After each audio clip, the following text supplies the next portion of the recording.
Our discussion has been moving through the deep and often uncomfortable history of the Muslim world's internal Cold War. A Cold War that did not begin with tanks and missiles, but with ideas, ideologies, faith, power, and influence. In our previous episodes, we reached the point where the Iranian Revolution had already succeeded. The Shah had fallen, the monarchy in Iran had collapsed, and soon after that, the tragic and shocking incident at the Grand Mosque in Mecca had taken place, an incident that shook the entire Muslim world. We have already discussed in full detail how that incident unfolded and how it eventually ended. But before moving forward from that point in history, it is extremely important to pause for a moment and look closely at another major transformation that was taking place at the same time, this time inside Saudi Arabia itself. Because while the world was focused on Iran, and while the flames of revolution were still burning in Tehran, another fire was slowly igniting just across the Persian Gulf. And once again, the roots of that fire were deeply connected to the Iranian Revolution. Before the late 1970s, Ashura processions were strictly forbidden in Saudi Arabia. Shia Muslims living in the kingdom were not allowed to publicly practice their religious rituals the way they could in Pakistan, Iran, Iraq, or even Lebanon. Majalises, processions, public mourning, everything that defined Shia religious expression was either heavily restricted or completely banned. The Saudi state did not merely discourage these practices, it actively suppressed them. And this suppression was not limited to religious rituals alone. Shia citizens faced restrictions in employment, education, political participation, and even social mobility. They lived under constant surveillance, suspicion, and discrimination. Now, one might assume that this Shia population was small or insignificant in numbers, but that assumption would be completely wrong. By the late 1970s and early 1980s, Saudi Arabia's Shia population was already in the hundreds of thousands, possibly even in the millions. Exact figures from 1979 to 1984 are extremely difficult to verify because the Saudi government does not conduct or publish census data based on sectarian identity. These statistics are deliberately avoided. What we do know for certain is that a massive portion of Saudi Arabia's Shia population lived in the Eastern Province, also known as the Sharqiya region. The Eastern Province is not just another region of Saudi Arabia. It is, in many ways, the heart of the kingdom. Geographically, it borders Iran, Bahrain, Qatar, and the United Arab Emirates. Strategically, it sits directly across the Persian Gulf from Iran. Economically, it is home to Saudi Arabia's most important and most productive oil fields, some of the largest oil reserves on Earth. This is where the wealth of Saudi Arabia comes from. This is where the oil that fuels the kingdom's power is extracted. And this is also where a significant portion, nearly 1/3, of Saudi Arabia's Shia population lived, and still lives today. At that time, estimates suggested that around 1.6 to 1.7 million Shias resided in the eastern province alone. Now imagine this reality. You are living on land that produces unimaginable wealth. You can see the oil installations. You know the oil beneath your feet is funding palaces, luxury, weapons, and political influence. And yet, you and your community live under discrimination, restrictions, and second-class status. This contradiction created deep resentment.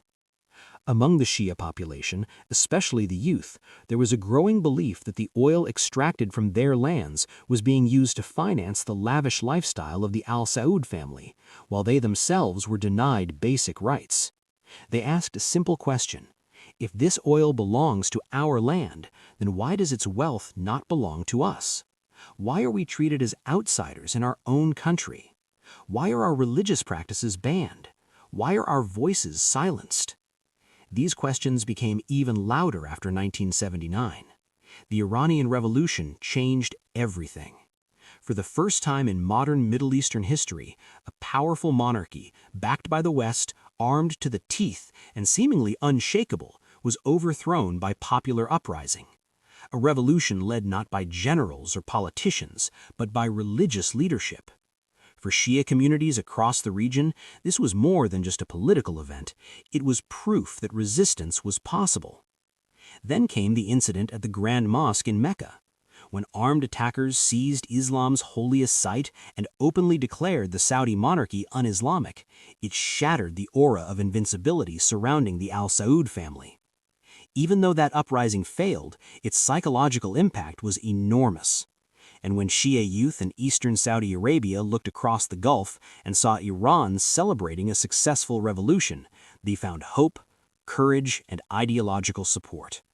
In such an atmosphere, rebellion was not an unexpected outcome. But inspiration did not come from emotions alone. It came through radio waves. At that time, Iranian Arabic language broadcasts could be clearly received in Saudi Arabia's eastern province.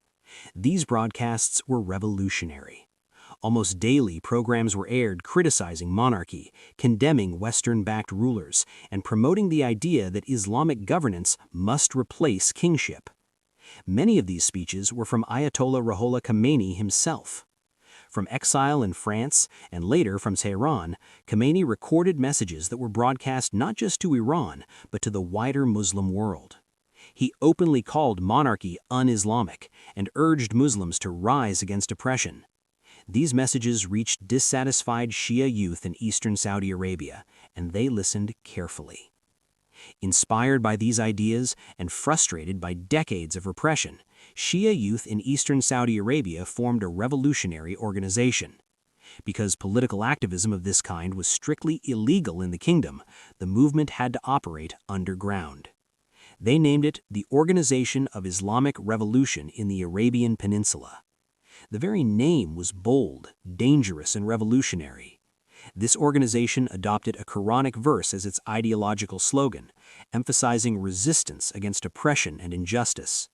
They believed they were not rebelling against Islam, but fighting in its name. The real turning point came in late November and early December of 1979, during the sacred month of Muharram. The organization made a bold and risky decision. They would openly defy the ban. They would organize Ashura processions.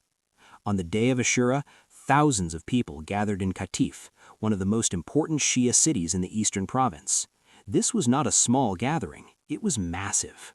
Men, women, and youth marched together, chanting religious slogans, mourning Imam Hussein, and moving toward a central gathering point. Their leader, himself a Saudi Shia, addressed the crowd. What made this procession even more remarkable was the messaging. Participants were chanting slogans of Shia-Sunni unity. This was not sectarian violence, it was political resistance. Saudi security forces had already surrounded the procession. At first, things remained tense but controlled. Then suddenly, from within the crowd, a group of participants raised posters bearing the image of Ayatollah Ruhollah Khomeini and waved them in the air. This single act changed everything. For months, Khomeini's speeches had been broadcast across the region, openly attacking monarchy.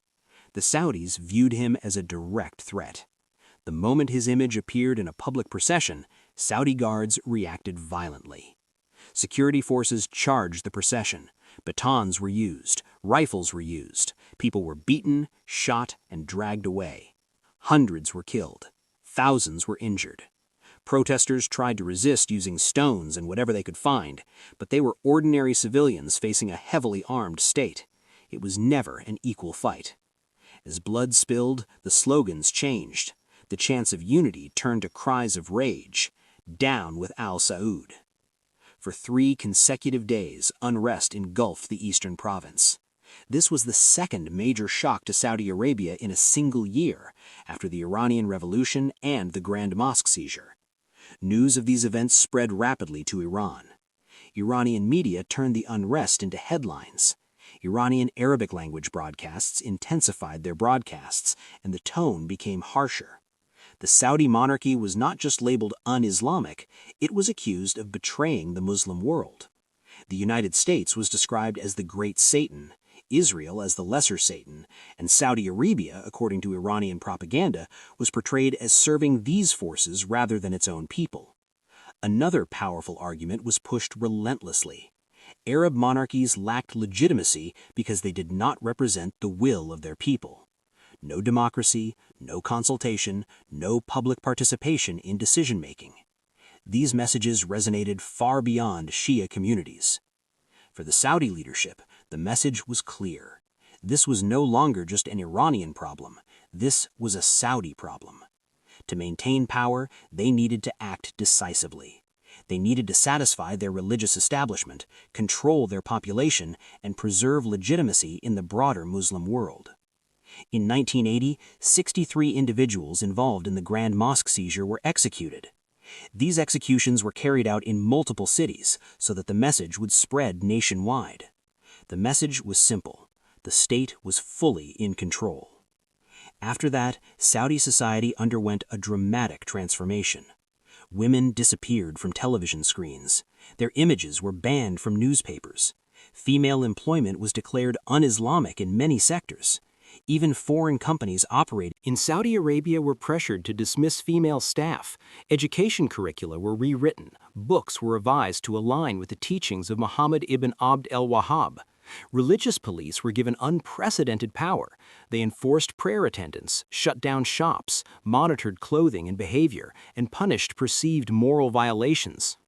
This entire transformation came to be known as the Islamization of Saudi Arabia. But Saudi Arabia did not stop at its borders. Using organizations like the Organization of Islamic Cooperation and the World Assembly of Muslim Youth, billions of dollars were spent exporting this ideology across the Muslim world. Funding increased dramatically, from millions to tens of billions of dollars.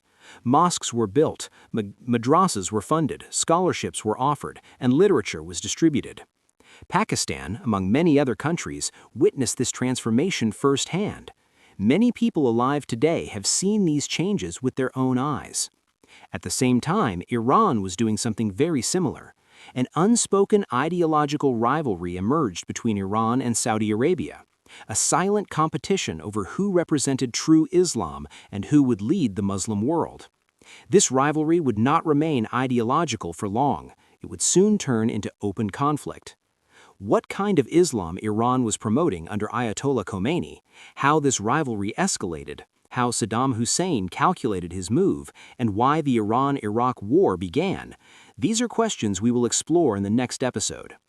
If you have not watched the earlier episodes, make sure to explore the playlist to fully understand how the Iranian Revolution, the Grand Mosque incident, and Saudi Arabia's transformation shaped the Muslim world we see today. Because history is not just about the past, it is about understanding the present and the future.